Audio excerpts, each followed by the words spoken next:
So what is LifeStream generally used for? Why should we do LifeStream? Well, first of all, you could say, well, why do you wash yourself daily or clean your teeth?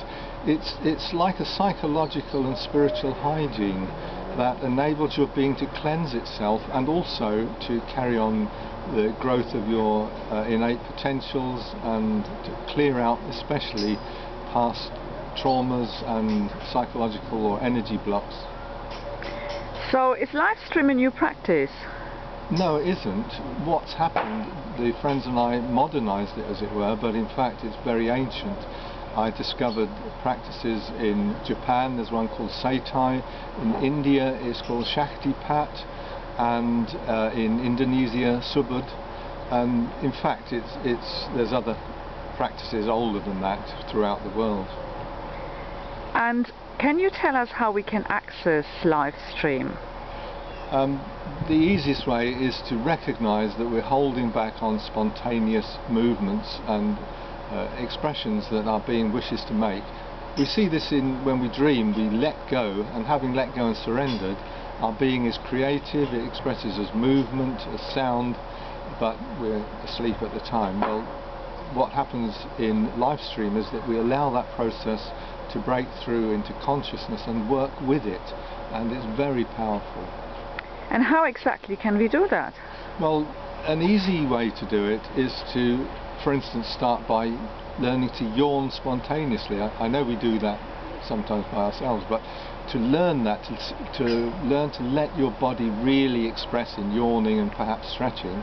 And there's another exercise as well, which is I call arm circling. You start off actually doing the movements, but then you watch to see how your body wants to make those movements, what feelings are involved, and following them into full body movements, feelings, sound, whatever comes.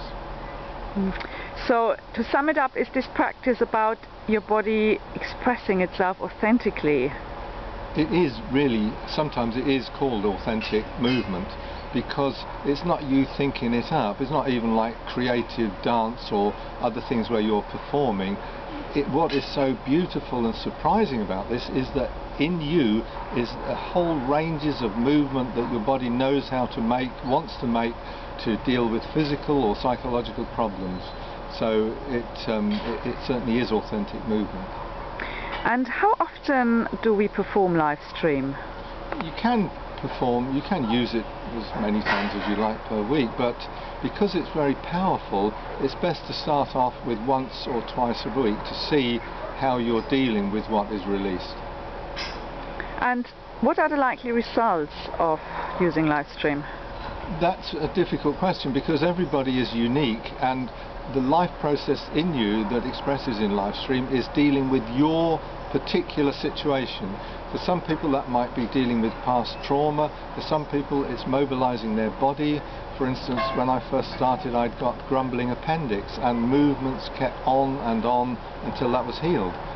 Strange movements I would never have thought of. Other people it's very joyful, singing, dancing, so it's very different with each person.